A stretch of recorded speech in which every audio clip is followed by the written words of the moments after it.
तात्या पाटील मंचावर उपस्थित असलेले भारतीय जनता पार्टीचे युवा नेते तथा लोकमंगल समूहाचे सर्व सन्माननीय रोहनजी देशमुख, या ठिकाणी मंचावर उपस्थित असलेले शिवसेनेचे सहसंपर्क प्रमुख सन्माननीय शंकरतात्या बोरकर साहेब, या ठिकाणी मंचावर उपस्थित असलेले गोविंदजी गोळे साहेब, व्यासपीठावरील सर्व मान्यवर या ठिकाणी ज्यांचं आपण मार्गदर्शन आपण आत्ताच ऐकलं असे सन्माननीय ढोबळे साहेब, मंचावरील सर्व मान्यवरांची क्षमा मागून आपल्या सर्वांचा नामोल्लेख आदरणीय व्यासपीठ असा करतो आणि व्यासपीठाच्या समोर उपस्थित असलेले या भागातील सर्व वडीलधारी मंडळी, सर्व तरुण मित्र आणि बंधू आणि भगिनींनो, सन 2014 मध्ये आपल्या सगळ्यांच्या आशीर्वादानं देशामध्ये शिवसेना, भारतीय जनता पार्टीचं, एनडीएच्या घटक पक्षांचं नरेंद्रजी मोदी साहेबांच्या नेतृत्वाखाली केंद्र सरकार अस्तित्वात आलं.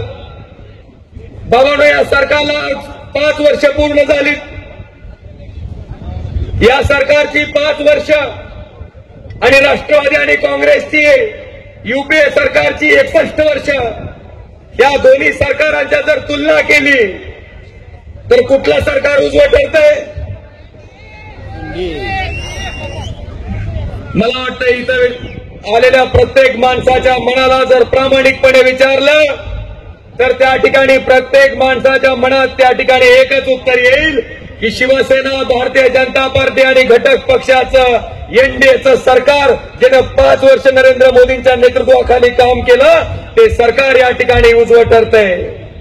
बाबांनो, मग एक साहजिक प्रश्न आहे की आमच्या पुढचा जो उमेदवार आहे तो त्या ठिकाणी म्हणतोय की नरेंद्र मोदींना अखंड या जनतेने 5 वर्ष दिली, या भारतीय जनता पार्टी आणि शिवसेनेच्या सरकारनं काय केलं? आता परिस्थिती अशी आहे साहेब की डॉक्टर आणि राणाच्या घराकडून 4 पदरी हायवे गेलाय आणि हे गबाळ विचारतंय की नरेंद्र मोदीनं काय केलं.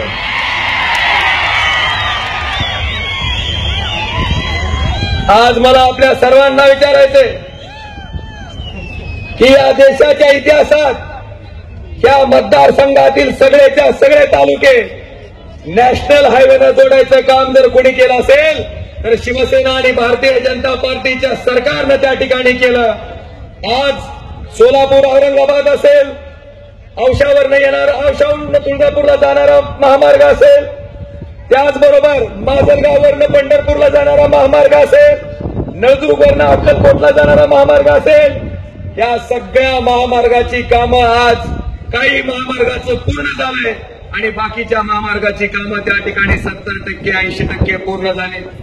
बाबा, मला प्रश्न विचारायचा आहे की सोलापूर औरंगाबाद महामार्गाच्या ज्या आमच्या सन्माननीय सभासदांच्या शेतकऱ्यांच्या जमिनी गेल्या, त्या शेतकऱ्यांना त्यांच्या जमिनीच्या बाजार भावाच्या 64 रक्कम त्या ठिकाणी खात्यावर पहिल्यांदा जमा केली आणि तदनंतरच त्या ठिकाणी रस्त्याचं काम चालू केलं. आज मला ह्याच्याशी संलग्न प्रश्न विचारायचा आहे की इथं उपस्थित असलेले कित्येक बांधव असतील ज्यांच्या जमिनी तलावासाठी संपादित केल्या गेल्या, सरकारी कामासाठी संपादित केल्या गेल्या. बाबांनो, मिळालं का त्याचा मावेजा? एकीकडे एक सरकार आहे जे त्या ठिकाणी शेतकऱ्याच्या जमिनीच्या बाजार भावाच्या 64 रक्कम अदा करते आणि दुसरीकडे हे सरकार आहे की ज्या शेतकऱ्याच्या जमिनी संपादित करून 30 वर्ष 40 वर्ष झाली तरी मूळ जमिनीचा मावेजा देत नाही. मला वाटतं हा सगळ्यात मोठा फरक या सरकारनं केला. हे सगळ्यात मोठं काम या सरकारनं केले. आज या ठिकाणी या देशातल्या सगळ्या अल्पभूधारक शेतकऱ्याला पेन्शन द्यायचा निर्णय त्या ठिकाणी शिवसेना आणि भारतीय जनता पार्टीच्या सरकारनं घेतला. बाबांनो, त्याच्यातला 2000 रुपयाचा हप्ता जमा झाला का? चला उचलून खर्चला विमा. प्रधानमंत्री फसल विमा योजनेच्या अंतर्गत सुद्धा जितकी मदत या 5 वर्षाच्या कालखंडामध्ये पीक विमा म्हणून असेल, त्या ठिकाणी अनुदान म्हणून असेल, नुकसान भरपाई म्हणून असेल, जितकी मदत शासनानं सरकारनं त्या ठिकाणी या 5 वर्षात शेतकऱ्याच्या खात्यात जमा केली, तेवढी मदत या देशाच्या इतिहासात दुसऱ्या कुठल्याही सरकारनं शेतकऱ्यांना दिली नाही बाबांनो. मग हे सरकारचं काम नाही का? आज आयुष्यमान भारत सारखी योजना आहे, या योजनेच्या माध्यमातून एखाद्या गरीब माणसाला जर वैद्यकीय दवाखान्यात 4 लाख 5 लाख रुपयाचं कुठलं ऑपरेशन करायची गरज पडली तर पहिल्यांदा त्या माणसाच्या मनात प्रश्न निर्माण होतो की मरण आलेलं परवडलं, पण इतके पैसे माझ्याकडे नाही, ते पैसे घालू कुठून? बाबांनो, त्या सर्वसामान्य माणसाला, त्या सर्वसामान्य शेतकऱ्याला, त्या सर्वसामान्य वंचित घटकाला जर त्या ठिकाणी खरा न्याय द्यायचं काम कोणी केलं असेल तर शिवसेना भारतीय जनता पार्टीच्या सरकारनं केलं. आयुष्यमान योजनेतनं 5 लाख रुपयापर्यंतची सगळीच्या सगळी वैद्यकीय मदत सरकारच्या तिजोरीतून त्या ठिकाणी त्या माणसाला दिली जाईल. खिशातला 1 पैसा सुद्धा त्या ठिकाणी या सर्वसामान्य माणसाला खर्च करण्याची गरज पडणार नाही. बाबांनो, हे काम या सरकारनं केलं. आज घरकुलाच्या माध्यमातून 2022 पर्यंत एकही सामान्य माणूस खेड्यातला किंवा शहरातला घरकुलापासून वंचित राहणार नाही, अशा प्रकारचं काम या ठिकाणी शिवसेना आणि भारतीय जनता पार्टीचं नरेंद्र मोदींच्या नेतृत्वाखालचं सरकार करतंय. बाबांनो, हे काम नाही का? त्या ठिकाणी पाकिस्ताननं आपल्या या ठिकाणी अतिरेकी पाठवून तुमचा ताजमहल हॉटेल असेल, डायमंड ओबेरॉय असेल, मुंबईत फार मोठा हल्ला घडून आला, अनेक निष्पाप लोकांचे प्राण गेले.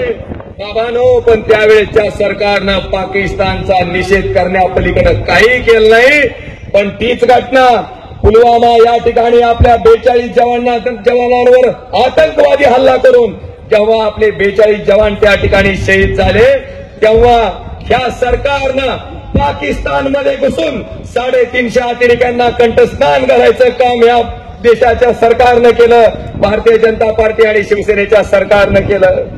बाबांनो, कुठला देश जर आपल्याकडे वाकड्या नजरेने बघायला तर त्याच्याकडे तिरक्या नजरेने बघायची हिंमत निश्चितपणे या देशाचे पंतप्रधान नरेंद्र मोदीजींकडे आहे आणि तिने ती वारंवार दाखवून दिली. मग माझा आपल्याला असा प्रश्न आहे की या देशाचे पंतप्रधान देशाच्या संरक्षणाच्या दृष्टीनं, सर्वसामान्य माणसाच्या आरोग्याच्या दृष्टीनं, सर्वसामान्य माणसाच्या अन्न पाणी निवारा या मूलभूत गरजेच्या दृष्टीनं जर इतक्या मोठ्या प्रमाणात काम करत असतील तर मला वाटतंय इथं उपस्थित असलेल्या प्रत्येक माणसानं त्यांच्या पाठीमागं येणाऱ्या 18 तारखेला मतदानाच्या रूपानं ताकद उभी करणं आपलं कर्तव्य आहे का नाही बाबांनो?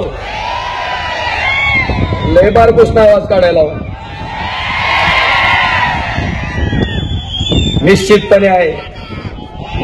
बाबांनो, आता माझा पुढचा सवाल आहे, जी माणसं त्या ठिकाणी नरेंद्र मोदींना राणा पाटील म्हणत होता की अखंडपणे 5 वर्षात काय केलं, त्याचं उत्तर दिलं. बाबांनो, इथं मी खुलासा करणार आहे. मला सांगा, खाते काढायला लावताना बरीचशी लोक म्हणले हे काय नवीन खूळ काढलंय, अंगठा द्या, सही करा, लाईनीत उभा राहा. पण बाबांनो, या देशाचे दिवंगत पंतप्रधान राजीव गांधीचं वाक्य आहे की केंद्र सरकारनं जर वरून 1 रुपया पाठवला तर प्रत्यक्षात त्या शेतकऱ्याच्या खात्यावर फक्त शेतकऱ्याच्या हातात फक्त 15 ते 20 पैसे मिळतात. पण तेच आज नरेंद्र मोदींच्या सरकारच्या माध्यमातून डायरेक्ट खाते काढल्यामुळं वरून केंद्र सरकारनं जर 1 रुपया पाठवला तर शेतकऱ्याच्या खात्यात बंदा 1 रुपयाच पडतो. 1 पैशाचाही भ्रष्टाचार त्या ठिकाणी होत नाही. हे बाबांनो, या सरकारचं काम. आता मला प्रश्न विचारायचा आहे की बाबा रे, तू 5 वर्षाचं नरेंद्र मोदींना काय काम केलं म्हणून विचारलं, तुला काम सांगितलं. आता मला तुम्हाला प्रश्न विचारायचा आहे की या जिल्ह्यातल्या जनतेने तुला तुझ्या पप्पाला अखंडपणे 40 वर्ष निस्ता आमदार म्हणून नाही तर महाराष्ट्राच्या मंत्रिमंडळात कधी पाटबंधारे मंत्री, कधी गृहमंत्री, कधी ऊर्जा मंत्री, कधी राज्यमंत्री, अशा पद्धतीनं फिरायला सरकारी गाडी आणि मिरवायला लाल दिवा कायमस्वरूपी तुझ्या टकोऱ्यावर दिला होता. तू या जिल्ह्यासाठी 40 वर्षात काय केलं विचारायला पाहिजे का नको? काय केलं तर उस्मानाबाद जिल्हा आर्थिक दृष्ट्या मागा असलेल्या जिल्ह्याच्या यादीत क्रमांक 3 ला नेला आणि ह्याच जिल्ह्याचा माजी खासदार पद्मसिंग पाटील श्रीमंतच्या खासदाराच्या यादीत क्रमांक 3 ला नेला. बाबानो जिल्हा दरिद्री जिल्ह्याच्या यादीत 3ऱ्या नंबरला आणि पद्मसिंह पाटील श्रीमंत खासदाराच्या यादीत 3ऱ्या नंबरला. मला तुम्हाला विचारायचंय आज दुष्काळ आहे का नाही? आहे का नाही? कशामुळं? आता पाऊस नाही म्हणून दुष्काळ आहे म्हणतात. पाऊस नाही बरोबर आहे का? मग माडा इंदापूर बारामती मध्ये सुद्धा आपल्यापेक्षा कमी पाऊस आहे का नाही? तर तिथं आहे का दुष्काळ? का नाही तिथं? पवार म्हणते मग आपल्याकडे डॉक्टर नव्हता काय? काय अन्याय झाला हो? काय अन्याय झाला? ह्या महाराष्ट्राचे 4 भागात विभागण्या झाल्या. मला आपल्याला उदाहरण द्यायचंय. तुमच्या गावात एक शेतकरी असन, त्याला 10 एकर जमीन असेल आणि त्या 10 एकर मध्ये एक विहीर असेल आणि त्याच्याला जर 2 पोरं असतील, त्या दोन्ही पोराच्या वाटण्या झाल्या तर जमिनीचा हिस्सा निमा निमा आणि त्या विहिरीच्या पाण्याचा हिस्सा सुद्धा दोन्ही भावाला कसा मिळतो? निम्मा निम्मा. बाबांनो ह्याच धर्तीवर या महाराष्ट्राच्या वाटण्या झाल्या. पश्चिम महाराष्ट्र, विदर्भ, खानदेश, मराठवाडा ह्या 4 वाटण्या झाल्याच्या नंतर पाणी वाटप लवादाच्या निर्णयानुसार पाण्याच्या सुद्धा वाटण्या झाल्या. पण जे पाणी शरद पवारांना पश्चिम महाराष्ट्राला पळवून नेलं तेच पाणी माझ्या मराठवाड्याच्या हक्काचं, मराठवाड्याच्या हिश्श्याचं, मराठवाड्याच्या मालकीचं. आपला पाटबंधारे मंत्री त्या ठिकाणी असताना सुद्धा, त्याच्या हातात सगळ्या चाव्या असताना सुद्धा मिळालं का हो? हे अन्याय नाही का आपल्यावर? आणि म्हणून उस्मानाबाद जिल्हा हा सगळ्या महाराष्ट्रात सगळ्यात जास्त शेतकऱ्यांचा आत्महत्या होणारा जिल्हा म्हणून ओळखला जातो. बाबांनो ही परिस्थिती करण्यामागे ही लोक आहेत. आज तुम्हाला मी या ठिकाणी सांगू इच्छितो की कृष्णा मराठवाडा सिंचन प्रकल्पासाठी 1400 कोटी रुपयाची तरतूद देशाच्या इतिहासात या शिवसेना आणि भारतीय जनता पार्टीच्या सरकारनं केली आणि येणाऱ्या 7 वर्षात हे हक्काचं पाणी या भागात येऊन आपला भाग सुद्धा सुजलाम सुफलाम झाल्याशिवाय राहणार नाही. अशा प्रकारचं वचन बांधवांनो मी आजच्या सभेच्या माध्यमातून देतो. दुसरा विषय